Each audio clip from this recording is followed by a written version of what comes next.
Hello dear cadets, आज हम लोग करंट अफेयर्स के कुछ इम्पॉर्टेंट सेगमेंट को पढ़ने के तरीके के बारे में बात करने वाले हैं। इसमें एग्जामिनेशन में ग्रेजुअली देखा जाता है कि करंट अफेयर्स का सेगमेंट जो है ये मोर देन 10% का शेयर कंट्रीब्यूट करता है इसमें, जिसके कारण जो है करंट अफेयर्स आज के दिन में एग्जामिनेशन का one of the best part है। आपको अगर अच्छी स्कोरिंग करनी है तो, और पास होने की एक तरह से आपको जो है एक स्ट्रैटेजी में शामिल होता है। लेकिन ज़्यादातर हम करंट अफेयर्स के सेगमेंट को जब हम पढ़ाई कर रहे होते हैं तो इसके मेन फीचर्स को जो है थोड़ा समझ नहीं पाते हैं। When we talk about current affairs, then what are the segment that should be covered during the preparation part. क्योंकि स्टार्टिंग में जो हमारा इनिशियल पीरियड होता है इसमें, तब हम कुछ ऑब्जेक्टिविटी पे ज़्यादा ध्यान देते हैं इसमें, जिसके कारण जो है एग्जामिनेशन पे क्वेश्चन समझ में आने के बाद भी वो आंसर्स को हम पूरी तरह से टिक नहीं कर पाते हैं।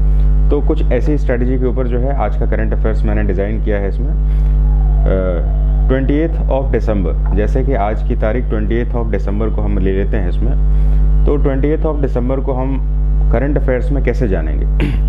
तो इंडियन नेशनल कांग्रेस का जो एस्टेब्लिशमेंट डे है, फाउंडेशन डे है, उसके साथ हम जो है इसको हम थोड़ा सा याद करने की कोशिश करेंगे और कुछ पॉइंट्स कलेक्ट करेंगे इसमें कि कैसे हम अपने करंट अफेयर्स को याद कर सकते हैं, अपने नोट्स बना सकते हैं और कैसे क्वेश्चंस एग्ज़ाम में आते हैं। मैंने कुछ एग्ज़ाम के बारे में बताऊंगा आपको और कैसे क्वेश्चंस के नेचर हैं इसमें। So dear cadets, let's start with Indian National Congress establishment day 28 of December, जैसे आज का तारीख है इसमें। तो 28 ऑफ दिसंबर में हमें करंट अफेयर्स के सेगमेंट को पढ़ना है इसमें, जिसमें कि हमने इंडियन नेशनल कांग्रेस के फाउंडेशन डे को हमें मानना है इसमें। 2020 में इसकी एनिवर्सरी मनाई गई इसमें, तो इसके साथ ही कुछ क्वेश्चंस को हम स्टार्ट करते हैं। तो हम पहला इमेज देख रहे हैं इसमें, ए.ओ. ह्यूम। तो कांग्रेस की स्थापना जो है ए.ओ. ह्यूम ने की थी। थोड़ा सा बैकग्राउंड में जाते हैं और एक कलेक्टिव इन्फॉर्मेशन को शेयर करते हैं एक नरेटिव फॉर्म में, स्टोरी बेस्ड। तो जब हम करंट अफेयर्स के सेगमेंट को डील कर रहे हैं नेशनल कांग्रेस के बारे में, तो याद करते हैं कि हमारा नेशनल फ्रीडम स्ट्रगल चल रहा था। उसके समय कांग्रेस की एस्टेब्लिशमेंट जो है काफ़ी बहुत ही ज़्यादा इंपॉर्टेंट रोल प्ले कर रही थी इसमें। अंग्रेज़ों के पीरियड में भारत की सबसे पहली लड़ाई 1858 में हुई, 1857 में हुई, और इसके जो प्रोस्पेक्टिव्स थे वो काफ़ी ब्रॉड थे। ब्रिटिशर्स को लगा इंडिया में कि आने वाले समय में ये रिवॉल्ट कहीं ज़्यादा बड़ा ना हो जाए, और उनका इंटरेस्ट भारत में अपने इकोनॉमिक प्रोफिशिएंसी के लिए था, यानी कि आर्थिक संपन्नता के ऊपर वो ज़्यादा फोकस थे इसमें। उनका फोकस ये बिल्कुल भी नहीं था कि वो भारत में जो है एडमिनिस्ट्रेशन करें और भारत की छोटी मोटी चीज़ों में खुद को एंगेज करें, जिसके कारण उन्होंने जो है भारत में ऐसे रिवॉल्ट्स को अवॉइड करने के लिए इन फ्यूचर कमिंग डेज़ में उन्होंने सोचा कुछ ऐसी ऑर्गेनाइजेशन बनाई जाए जिससे कि हम ऑर्गेनाइजेशन के हेड के साथ कुछ डायलॉग्स करें और ये बाद में ऐसे रिवॉल्ट्स को जो है पेसिफाई किया जा सके या उनको जो है डील कर सके इसमें। इसी को बेस लेते हुए जो है ए.ओ. ह्यूम, जो कि एक रिटायर्ड ब्रिटिश सर्वेंट थे इसमें, जैसे कि इंडिया में ICS ऑफिसर्स होते हैं इसमें, तो रिटायर्ड सिविल सर्वेंट थे ए.ओ. ह्यूम। तो एलन ऑक्टेवियन ब्यून इनका नाम है इसमें। इन्होंने भारत का दौरा किया। भारत में उस समय लॉर्ड डलहौजी का पीरियड चल रहा था इसमें। लॉर्ड डलहौजी के समय में जब ये भारत में ये सारे ऑब्जेक्टिव के ऊपर ध्यान दे रहे थे, तो उन्होंने एक प्रपोजल दिया इसमें कि क्यों ना हम एक पॉलिटिकल पार्टी का एस्टेब्लिशमेंट करें और जिसे हम कांग्रेस का नाम दें, इंडियन नेशनल कांग्रेस। ये पूरे भारत के आंदोलन को जो है ये रिप्रेजेंट कर सकता है इसमें, और बाद में इसको हम डील करके इसको पैसिफाई भी कर सकते हैं। कुछ ऐसी ही बातों के साथ जो है ए.ओ. ह्यूम ने इंडियन नेशनल कांग्रेस का जो है एक कंसेप्ट जो है इंट्रोड्यूस किया और भारत में जो है इंडियन नेशनल कांग्रेस की एस्टेब्लिशमेंट होगी। तो हम कुछ ऑब्जेक्टिव टाइप के क्वेश्चंस को भी डील कर लें यहाँ पर। ये ए.ओ. ह्यूम, जिन्होंने भारत में कांग्रेस के एस्टेब्लिशमेंट को जो है सबसे पहले सपोर्ट किया और स्थापना की। तो कांग्रेस की स्थापना कब हुई इसमें? तो कांग्रेस की स्थापना हुई है, अभी हमने डेट्स डिस्कस किया था इसमें, 28 ऑफ दिसंबर 1885 को इसकी एस्टेब्लिशमेंट हुई थी। कहाँ पर हुई थी इसकी एस्टेब्लिशमेंट? इसकी एस्टेब्लिशमेंट हुई थी बॉम्बे में। बॉम्बे में इसकी एस्टेब्लिशमेंट हुई थी। संस्कृत महाविद्यालय में इसकी एस्टेब्लिशमेंट हुई थी इसमें। हालांकि ये पहले से प्रायोजित था, प्री डिसाइडेड था पूना में, लेकिन एपिडेमिक के कारण जो है पूना को ट्रांसफ़र करके बॉम्बे में शिफ्ट कर दिया गया। तो यहाँ पर हम देख रहे हैं कि सबसे पहले जो है इंडियन नेशनल कांग्रेस की स्थापना कहाँ पर हुई है, बॉम्बे में हुई है। और बॉम्बे में इसकी स्थापना किसने की है, A.O. ह्यूम ने की है, एलन ऑक्टेवियन ह्यूम ने की है। इसके साथ ही इनके पहले प्रेसिडेंट के बारे में पूछा जाता है इसमें। तो पहले प्रेसिडेंट जो हैं W.C. बैनर्जी, W.C. बैनर्जी इसके पहले अध्यक्ष बने, यानी कि फाउंड करने वाले एक ब्रिटिश सिविल सर्वेंट थे। और इसके फर्स्ट जो प्रेसिडेंट बने थे इसमें, उनका नाम था आपका W.C. बैनर्जी, भूमेश चंद्र बैनर्जी। ये फर्स्ट नेशनल कांग्रेस के प्रेसिडेंट थे। कुछ फिगर के साथ जो हम जब पढ़ाई करते हैं तो इसमें थोड़ा सा इंटरेस्ट फैक्ट बढ़ जाता है इसमें। तो इनके रोल के बाद जो है कांग्रेस का एस्टेब्लिशमेंट हो गया, और ये माना गया इसमें कि आने वाले समय में जितने भी आंदोलन चलेंगे इसमें, ये आंदोलन जो है पूरी तरह से इनके हेड के थ्रू इनको हम डील कर पाएंगे।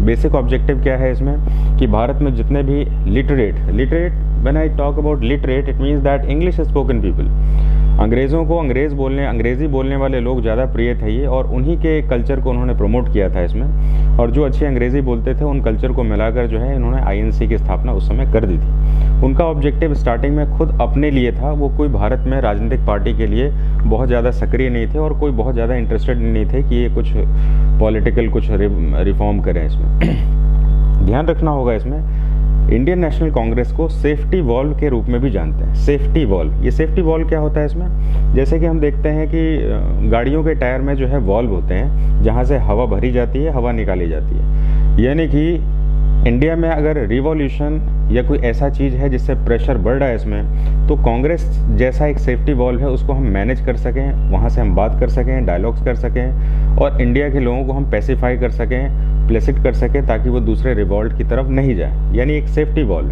तो इसको सेफ्टी वॉल्व भी कहा गया। एग्जाम में क्वेश्चन आता है कि सेफ्टी वॉल्व किसको कहा जाता है, तो इंडियन नेशनल कांग्रेस की स्थापना में इसको सेफ्टी वॉल्व का दर्जा दिया गया। अब इसके स्टार्टिंग के क्वेश्चंस कुछ ऐसे हैं इसमें कि इंडिया में जितने भी कांग्रेस के अधिवेशन हुए, इन अधिवेशन से कुछ ऐसे क्वेश्चंस एग्जाम में पूछे जाते हैं जो ट्रेंड बेस रहते हैं। जैसे कि आज़ादी के समय कांग्रेस का अध्यक्ष कौन था, भारत में पहली महिला कांग्रेस की अध्यक्ष कौन थी, कौन सी विदेशी महिला भारत की पहले कांग्रेस की अध्यक्ष बनी है इसमें, ऐसे करके plethora of questions are there in examination, जो कि आपके एग्जाम के इंपॉर्टेंट क्वेश्चंस बनते हैं। तो मैंने इसको कुछ कलेक्ट किया है, इसको थोड़ा सा ध्यान से देखेंगे। Sessions of Indian National Congress before independence, यहाँ पर बिफोर इंडिपेंडेंस के क्वेश्चन थोड़े से ज़्यादा इंपॉर्टेंट हो जाते हैं इसमें। तो यहाँ पर हमें कौन कौन सी चीज़ों का ध्यान रखना है इसमें, सबसे पहले ध्यान देना है इसमें कि ये कब हुए, प्लेस क्या था, और उनका जो है इम्पोर्टेंस क्या था।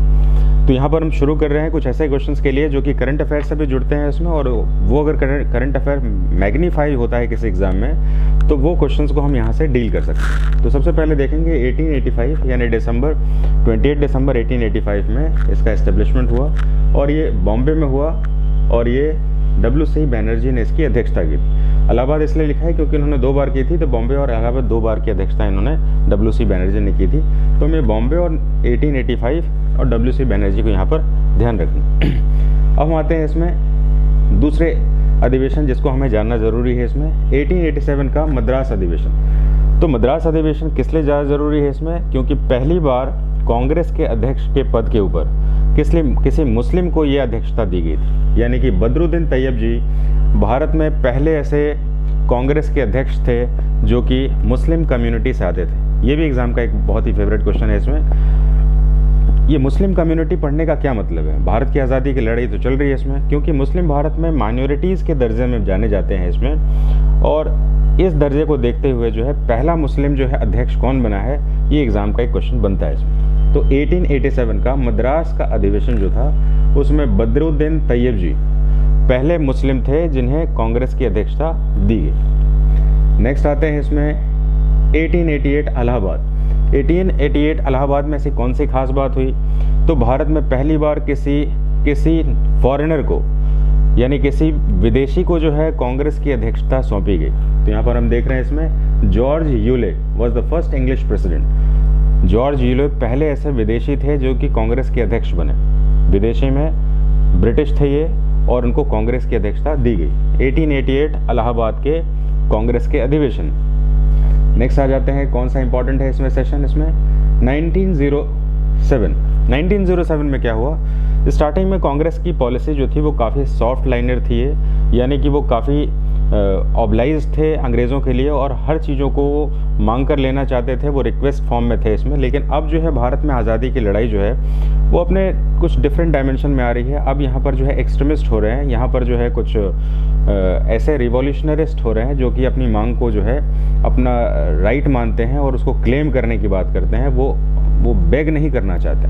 Rights are claimed not to be begged, ऐसे विचारधारा आ रही है। तो इसके कारण जो है कांग्रेस का जो नरमपंथी है, जो सॉफ्ट कॉर्नर है, उनके साथ जो हार्ड लाइनर है उनके कन्फ्लिक्ट स्टार्ट हो गए और कांग्रेस में विभाजन हो गया इसमें गरम दल और नरम दल। तो 1907 का सूरत अधिवेशन जो हुआ था उसमें कांग्रेस का विभाजन हो गया था, जिसमें कि गरम दल और नरम दल के नाम से जानते हैं। जब हम गरम दल कहते हैं तो लाल बाल पाल, ये तीन ऐसे वर्ड हैं जो कि एग्जाम में बहुत ज़्यादा पूछे जाते हैं। लाला लाजपत राय, बाल गंगाधर तिलक और विपिन चंद्र पाल, ये ऐसे वर्ड हैं जो कि लाल बाल पाल गरम दल के नेता माने जाते थे। तो इस तरह से जो है 1907 में सूरत का अधिवेशन हुआ जिसमें कांग्रेस जो है गरम दल और नरम दल में विभाजित हो गई और उसमें कांग्रेस के अध्यक्ष थे रास बिहारी घोष। इसी तरह से हम आगे चलते हैं। इसमें 1916 में लखनऊ पैक्ट, ये लखनऊ समझौता के रूप में ज़्यादा जानते हैं। लखनऊ पैक्ट क्यों कहते हैं इसको? लखनऊ पैक्ट इसलिए कहते हैं क्योंकि कांग्रेस में विभाजन हो चुका था गरम दल और नरम दल में, जिसके कारण भारत में आज़ादी की लड़ाई थोड़ी कमज़ोर पड़ रही थी। और अब जो है इस आज़ादी की लड़ाई को पुनः दोबारा एक साथ संगठित करने के लिए, यूनाइट करने के लिए भारत में जो है इन दोनों दलों को जोड़ना ज़रूरी हो गया था। इसलिए 1916 में लखनऊ पैक्ट हुआ जिसमें कि AC मजुमदार ने रीयूनियन ऑफ द कांग्रेस का मतलब है जो कि टूट गया था, स्प्लिट हो गया था सूरत में। अब ये दोनों मिलकर जो है दोबारा एक कांग्रेस के रूप में स्थापित हो गए और भारत में आज़ादी की लड़ाई को ज़्यादा जो है स्ट्रेंथन कर पाए इसमें। अब हम आते हैं 1917 के कलकत्ता अधिवेशन में। इसमें ऐसी कौन सी बात हुई? इसमें पहली बार किसी महिला को कांग्रेस की अध्यक्ष पद पर चुना गया। पहली बार किसी महिला, यहाँ पर ये नोट करने वाली बात है, यहाँ पर वर्ड विमेन से पहले दो क्वेश्चंस आते हैं। पहले इंडियन है और पहली महिला है, यानी पहली महिला के साथ अलग क्वेश्चन है। जैसे एग्जांपल पूछ रहा हूँ मैं आपको, भारत में पहली महिला अध्यक्ष, कांग्रेस की अध्यक्ष कौन बनी? भारत में पहली भारतीय कांग्रेस की महिला अध्यक्ष कौन बनी? ये तो भारतीय के साथ अलग जुड़ता है और सिर्फ महिला के साथ अलग क्वेश्चन जुड़ता है। तो हम देख रहे हैं 1917 में जो कलकत्ता का अधिवेशन हुआ था उसमें एनी बेसेंट जो कि एक आयरिश थी, उनको जो है कांग्रेस का अध्यक्ष बनाया गया और ये कांग्रेस की बनने वाली पहली महिला अध्यक्ष थी। इससे पहले किसी भी लेडी को जो है कांग्रेस का प्रेसिडेंटशिप ऑफर नहीं किया गया था। तो इस तरीके से जो है एनी बेसेंट 1917 कलकत्ता अधिवेशन के साथ जुड़ता है। अब हम यहाँ पर आ जाते हैं इसमें 1923 के दिल्ली स्पेशल सेशन में। क्या ऐसा हुआ था दिल्ली स्पेशल सेशन में? तो इसमें जो है सबसे पहले भारत में यंगेस्ट जो है कांग्रेस के प्रेसिडेंट बने थे इसमें, जिनका नाम था इसमें अब्दुल कलाम आज़ाद। अब्दुल कलाम आज़ाद जो है ये कांग्रेस के सबसे ज़्यादा युवा अध्यक्ष बनने वाले व्यक्ति थे, जिसके कारण जो है दिल्ली का स्पेशल सेशन 1923 याद किया जाता है। अब हम आते हैं, बहुत ज़्यादा पॉपुलर क्वेश्चन है कि 1924 का। 1924 में गांधी जी का जो इमेज था इंडिया में नेशनल लेवल का बन चुका था, क्योंकि उन्होंने जो है सिविल डिसोबीडियंस मूवमेंट की शुरुआत की थी। भारत में उनको सभी लोग जानने लगे थे, एक नॉन वायलेंट पॉलिटिकल लीडर थे, काफ़ी ज़्यादा पॉपुलर थे। इन्होंने सोचा कि कांग्रेस की लीडरशिप लेने से शायद जो है आज़ादी की लड़ाई को कुछ नया डायमेंशन मिले और काफ़ी तेज़ हो जाए। लेकिन गांधी जी ने एकमात्र बार अभी तक कांग्रेस की अध्यक्षता की थी 1924 में, जो कि बेलगांव कर्नाटक में आयोजित हुई थी। ये चीज़ ध्यान रखना है, 1924 बेलगांव कर्नाटक, ये कर्नाटक में है बेलगांव आपका, और मोहनदास करमचंद गांधी ने इसकी जो है अध्यक्षता की थी। ये इम्पॉर्टेंट क्यों है इसमें? इम्पॉर्टेंट इसीलिए है इसमें क्योंकि गांधी जी जैसा बड़ा नाम जो है जब सबसे पहले कांग्रेस के साथ जुड़ता है, इसमें कांग्रेस के नाम के साथ जुड़ता है, तो गांधी जी को लगा कि शायद आज़ादी की लड़ाई में काफ़ी ज़्यादा मोटिवेशन मिलेगा और ये लड़ाई जो है तेज़ हो जाएगी। लेकिन इससे इनको थोड़ा सा ज़्यादा दुख हुआ इसमें, क्योंकि जब भी कोई पॉलिटिकल हेड बनता है इसमें तो उसका ऑपोजिशन भी होता है, और ऑपोजिशन होने के कारण गांधी जी को लगा कि वो उनकी जो है छवि को और ख़राब हो रहा है। जब पहले उनको पूरे इंडिया के लोग पसंद करते थे, अब सिर्फ पार्टी के कुछ लोग पसंद करते हैं और कुछ लोग नहीं भी करते हैं। तो उन्हें ये बात ठीक नहीं लगी और उन्होंने कांग्रेस से जो है अपने आप को सेपरेट कर लिया। लेकिन एकमात्र बार कांग्रेस की अध्यक्षता करने वाले गांधी जी 1924 में एग्जामिनेशन के एक इम्पॉर्टेंट क्वेश्चन के रूप में जाने जाते हैं। अब हम यहाँ पर याद करते हैं 1925 में, ये 25 में ऐसा क्या हुआ था कांग्रेस में जो कि इम्पॉर्टेंट है। पहली भारतीय महिला को कांग्रेस की अध्यक्षता दी गई। यहाँ पर ध्यान रखने की बात है, पहली महिला अध्यक्ष थी एनी बेसेंट, लेकिन पहली महिला अध्यक्ष जो थी उनका नाम था आपका सरोजिनी नायडू, और ये फर्स्ट इंडियन लेडी जो कि कांग्रेस की प्रेसिडेंट बनी है। उनके साथ 1925 अधिवेशन कहाँ पर हुआ? कानपुर में हुआ।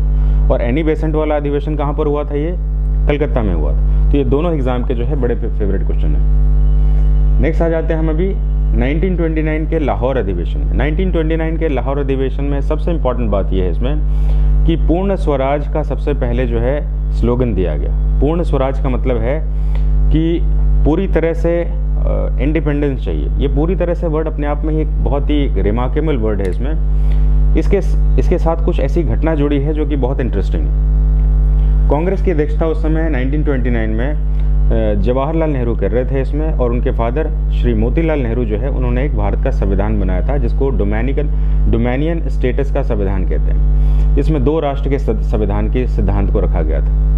तो जब ये संविधान पेश किया गया था कांग्रेस की कमेटी में 1929 में, तब जवाहरलाल नेहरू ने इस संविधान को, जो कि डोमेनियन स्टेटस पर था, 2 राष्ट्र के सिद्धांत पर था, यानी कि भारत के लोग गवर्नमेंट बनाएंगे और उनका हेड जो होगा गवर्नर जनरल होगा, ये 2 राष्ट्रों को मिलाकर एक संविधान ऐसी कल्पना की गई थी पंडित मोतीलाल नेहरू द्वारा। लेकिन इस सिद्धांत को जो है कांग्रेस कमेटी 1929 में जवाहरलाल नेहरू उनके बेटे ने ही इनको डिसअप्रूव कर दिया। तो पूछा गया क्या चाहिए फिर, पहला संविधान बनकर तैयार हुआ, आपको और क्या चाहिए? तो उन्होंने कहा कि हमें पूर्ण स्वराज चाहिए, यानी कि आधा संविधान नहीं चाहिए, डोमेनियन नहीं चाहिए, हमें पूरी तरह से संविधान चाहिए, और इसी को कहा गया पूर्ण स्वराज। तो इस तरह से पूर्ण स्वराज का रेजोल्यूशन जो है 1929 में हमारा पास हुआ। अब हम आते हैं इसमें 1939 के त्रिपुरी अधिवेशन में आते हैं। तो त्रिपुरी अधिवेशन जो है, उड़ीसा का त्रिपुरी अधिवेशन जो है, क्यों ज़रूरी है इसमें? इस अधिवेशन में कुछ ऐसी घटना हुई जो कि इतिहास में भी बहुत इंपॉर्टेंट होती है और एग्ज़ाम के लिए भी बड़ी इंपॉर्टेंट क्वेश्चंस बनाते हैं। तो इसमें क्या हुआ था, इसमें गांधी जी, क्योंकि अपने आप को उन्होंने कांग्रेस से डायरेक्ट पॉलिटिकल हेड से अपने आप को सेपरेट कर लिया था, लेकिन उन्होंने अपना एक रिप्रेजेंटेटिव कांग्रेस के हेड के रूप में चुना था जिसका नाम था पट्टाभी सीतारमैया। और उन्होंने कहा था कि ये मेरा एक रिप्रेजेंटेटिव होगा क्योंकि इनकी फ़िलॉसफी जो है मेरे से मैच करती है। लेकिन उनके अगेंस्ट में खड़े थे सुभाष चंद्र बोस, और 1939 में जो त्रिपुरी का अधिवेशन हुआ था उसमें सुभाष चंद्र बोस जीत गए थे और गांधी जी का जो रिप्रेजेंटेटिव थे वो हार गए थे, जिसके कारण ये बहुत ही ज़्यादा एक रिमार्केबल सी बात होगी इसमें कि गांधी जी जैसा नेशनल लीडर जो है उनके रिप्रेजेंटेटिव को कोई कैसे हरा सकता है इसमें। और उनके हारने का मतलब है गांधी जी का भी पॉलिटिकल अब जो इमेज जो है वो शायद टार्निश होगा या छोटा हो गया इसमें। तो इसके कारण ये त्रिपुरी अधिवेशन जो है एग्जाम का इंपॉर्टेंट क्वेश्चन है। और क्योंकि जब सुभाष चंद्र बोस ने देखा, क्योंकि गांधी जी के रिप्रेजेंटेटिव को उन्होंने डिसअप्रूव कर दिया था, ये उनको हरा दिया था इलेक्शन में, तो जिसके कारण उनकी एक्सेप्टेबिलिटी जो थी पार्टी में ही डिस्प्यूटेड हो गई। यानी गांधीयन फिलॉसफी के जो लोग थे उन्होंने सुभाष चंद्र बोस को एक्सेप्ट नहीं किया था और उन्हें कांग्रेस से त्यागपत्र दे दिया, और बाद में उन्होंने इंडियन आर्मी की भी स्थापना, आज़ाद हिंद फौज की भी स्थापना की। तो ये एक बहुत इंपॉर्टेंट घटना है जो कि 1939 के साथ त्रिपुरी अधिवेशन के साथ जुड़ती है। हम आ जाते हैं 1946 में। 1946 में क्यों ज़रूरी है नेशनल कांग्रेस? तो 1946 के INC इंडियन नेशनल कांग्रेस का जो अधिवेशन हुआ था वो मेरठ में हुआ था और इसकी अध्यक्षता की थी आचार्य JB कृपलानी ने। तो आचार्य JB कृपलानी के समय कौन सी घटना हुई थी? सबसे इंपॉर्टेंट घटना है, भारत की आज़ादी मिली थी। तो भारत की आज़ादी के समय राष्ट्रीय कांग्रेस का अध्यक्ष कौन था? तो आचार्य कृपलानी थे। एग्जाम के क्वेश्चन अगर रीसेंट क्वेश्चंस के साथ हम इसको टैली करें तो हम इसको कह सकते हैं इसमें कि अभी तक कांग्रेस के पूरी लाइफ में 135 ईयर्स की लाइफ में लॉन्गेस्ट प्रेसिडेंशियल टेन्योर किसका रहा है, प्रेसिडेंटशिप किसके पास रहा है, जो कि एग्जाम का क्वेश्चन है आपका, और वो है श्रीमती सोनिया गांधी। 19 ईयर्स का टेन्योर जो है श्रीमती सोनिया गांधी के साथ रहा है इसमें। और ये एग्ज़ाम के क्वेश्चंस इस तरह से आपके इंडियन नेशनल कांग्रेस के साथ जुड़ते हैं। तो आप अगर करंट अफेयर्स को कवर करना चाहते हैं तो आप इसको इस तरह से कवर करिए कि एग्ज़ाम के बहुत सारे क्वेश्चंस को अपने आप में कैरी करता है। ये पढ़ने में ज़्यादा से ज़्यादा 10 मिनट का समय लगता है, लेकिन एग्ज़ाम का काफ़ी ज़्यादा स्ट्रेंथ अपने पास ही कैरी करता है। उम्मीद है कि आपको ये सेक्शन जो है इस तरीके से समझने में आसानी होगी। आगे हम ऐसी बात करेंगे। Thank you.